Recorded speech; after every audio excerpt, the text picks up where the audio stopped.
ఈ జోలితో గద ఇన్నాళ్ళు మీ తండ్రి తాత ముత్తాతలు ఖ్యాతి గొనుట. ఈ జోలితో గద ఇన్నాళ్ళు మీరంతా శుభశోభనములను చూరగొనుట.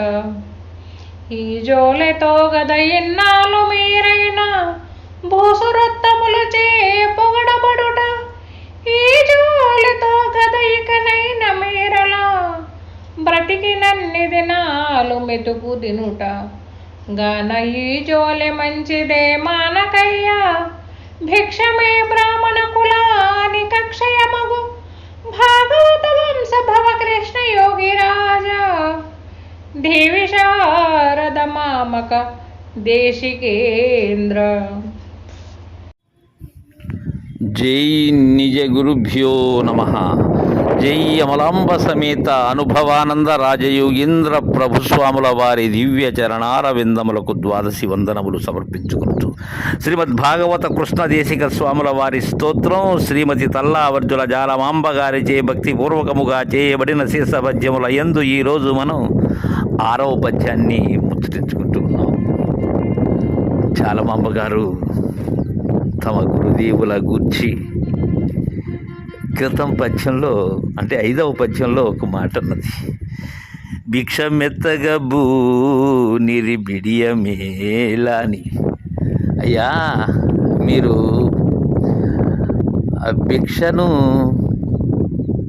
పురము తిరిగి యాచక విధానంతో అర్జిస్తూ ఉన్నారు. అయినా సరే బిడియ పడకండి. ఎందుకని?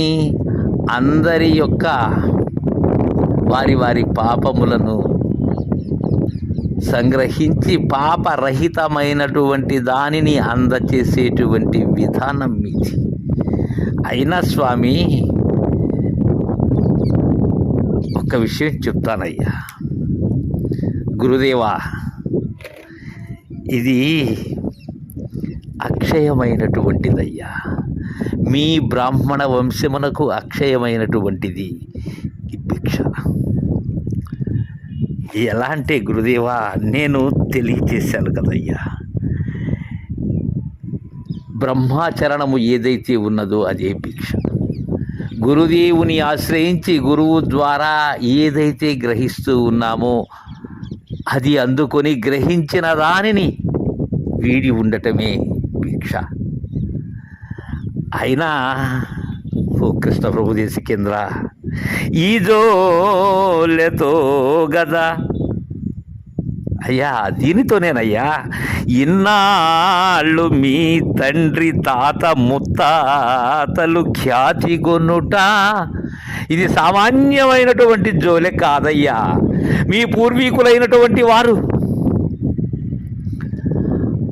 నారాయణాఖ్యులు, వారి తండ్రి వారంతా కూడా ఎంతో విఖ్యాతి నొందారయ్యా. జోలే ఏంటి అసలు? జోలే అంటే వ్యవహారికంగా 4 అంచులను జతగా చేర్చి ముడివేసి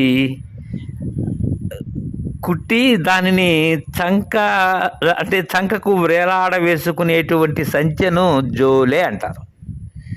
ఇక జోలే అంటే సంగతి అని. ఏ సంగతి? ఏదైతే తెలిసి కొన్నట్లయితే తెలుసుకోవలసినది లేదో అలాంటి శ్రేష్టమైనటువంటి సంగతి. ఆ జోలెను పూనారయ్యా మీ పూర్వీకులంతా. అలానే గురుదేవా, మీరు కూడా మీ తండ్రి అయినటువంటి పరశురామ సీతారామ స్వాములు, వారి తండ్రి అయినటువంటి కంబాలూరి అప్ప బ్రహ్మలు, వారి తండ్రి అయినటువంటి శివరామ దీక్షితులు, వారందరూ పూనినది ఈ జోలినే. ఏ జోలి పూనినట్లయితే ఇక ఈ జనన మరణముల మాయాజాలం అనేటువంటి లేని కల్పన అయినటువంటి ఈ జోలి రాదో అలాంటి జోలి పూనారయ్యా మీరు. దానితోనే ఖ్యాతి పొందారయ్యా. దానితోనే శిష్యుల యొక్క భ్రాంతిని ఈడేర్చుతూ ఉన్నారు మహాప్రభు.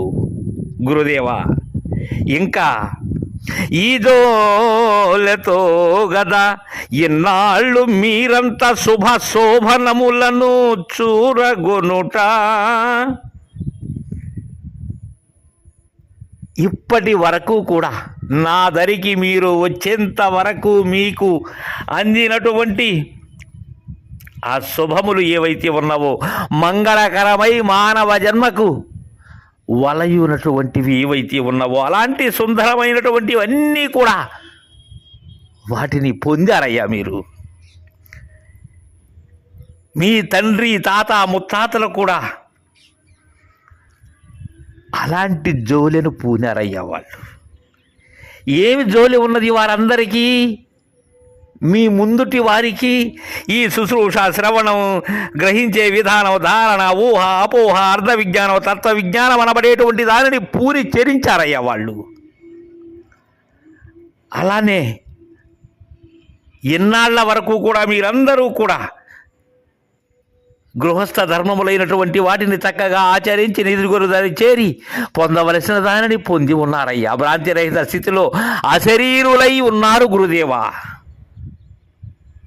గృహస్థ కర్మములైనటువంటి స్నాన, సంధ్య, జప, హోమ, ఈ స్వాధ్యాయ, దేవదార్చన, అతిథి సత్కార, వైశ్వదేవాలు పొంది కూడా నిరంతరము కూడా లేనటువంటి ఉనికిలో ఉన్నారు గురుదేవా. ఇంకా స్వామి, ఈదోలెతో గదా ఇన్నాళ్ళు మీరైన భూసురోత్తములచే పొగడబడుట.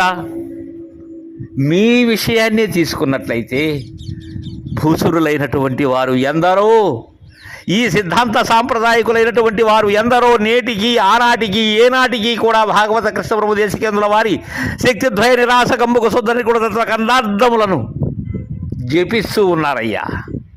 వాటిలోనే వారి గురుదేవుల ద్వారా అందినటువంటి బోధన దృఢం చేసుకుంటూ ఉన్నారు గురుదేవా. కావున మీరు నిరంతరము కూడా స్తుతింపబడుతూ ఉన్నారు దేశికేంద్ర. అందుకే ఈజోలతో గదా ఇన్నాళ్ళు మీరైన భూసురోత్తములచే పొగడబడుట. ఇంకా స్వామి, ఈజోలతో గదా ఇకనైనా మీరలు బ్రతికినన్ని దినాలు మెతుకు దినుట. మీరు ఏదైతే చేపట్టారో శివరామ దీక్ష సిద్ధాంతం యొక్క పద్ధతిని ఏదైతే పొంది ఉన్నారో దానితోనే మీ దరి చేరినటువంటి శిష్యుల యొక్క శుశ్రూషలతో ఈ మీకు కావలసినటువంటి మీ మూర్తి స్వరూపమునకు కావలసినటువంటి దేహమునకు సంబంధించిన ఆహారం దేనివల్ల సంప్రాప్తిస్తూ ఉన్నది? ఈ జోలి మీరు స్వీకరించారు కాబట్టే అది మీకు లభ్యమవుతూ ఉన్నది మీ సశిష్యుల ద్వారా గురుదేవా. ఇక అందుకే చెప్తున్నాను గురుదేవా, నా మాట కాదనకండయ్యా. కాన ఈజోలే మంచిదే మనకయ్యా. అయ్యా, మీరు చేసేటువంటి శివరామ దీక్షిత సిద్ధాంత బోధన విధానము ఏదైతే ఉన్నదో దానిని ఏనాడు కూడా మానకండి. గురుసేవగా మీరు చేస్తూ ఉన్నారు. నేను మద్గురుదేవులైన మీ ద్వారా దాన్ని అందుకుంటూ ఉన్నాను. ఈ గురు శిష్య న్యాయమైనటువంటి దానిని తైలధారలాగా నిరంతరం కూడా దీనిని మానకండయ్యా. ఎందుకు చెప్తున్నానంటే గురుదేవా, భిక్షయే బ్రాహ్మణ కులానికి అక్షయమగు. అక్షయమైనటువంటి బోధయ్యా ఇది. ఈ క్షితిన శివరామ దీక్షితులు అందజేసినటువంటి మేలిమి అయినటువంటి బోధయ్యా, భ్రాంతి రహితమైనటువంటి బోధయ్యా ఇది. మిగిలినటువంటి భ్రాంతి మార్గములతో సంబంధము లేనటువంటిది ఇది. పరిణామవాదులు చేసేటువంటి బోధ కాదు, జ్ఞాన భ్రాంతులకు సంబంధించినటువంటి బోధ కాదయ్యా ఇది. కావున అక్షయమైనటువంటి ఈ బోధ మీకు శ్రేష్టమైనటువంటిది గురుదేవా. కావున మానకయ్యా. భాగవత వంశభవ కృష్ణ యోగి రాజా. గురుదేవా, భాగవత వంశభవ కృష్ణ యోగి రాజా ధీ విశారద మామక దేశికేంద్ర. ఓ గురుదేవా, రాజాది రాజా, మద్గురు రాధా మానకు స్వామి. పరంపర అంతా కూడా ఈ జోలే చేబూని ఉన్నదయ్యా. ఈ జోలితోనే మంగళప్రదమైనటువంటి సుందరమైనటువంటి తత్వాతీతమైనటువంటి సారము ఏదైతే ఉన్నదో దానిని పొంది ప్రజ్ఞాన రహితులై నిరంజనులై ఉన్నారయ్యా అందరూ కూడా. అలాంటి అనుభవామృతాన్ని నేను లేనటువంటి అనుభవం కానటువంటి అనుభవామృతాన్ని నిరంతరం చూరకుంటూ ఉన్నారు గురుదేవ. అందుకే మీరు అందించినటువంటి బోధలు ఆ చంద్రార్కము కూడా అందరిచే భూసురోత్తములచే పొగడబడుతూ ఉన్నాయ్యా.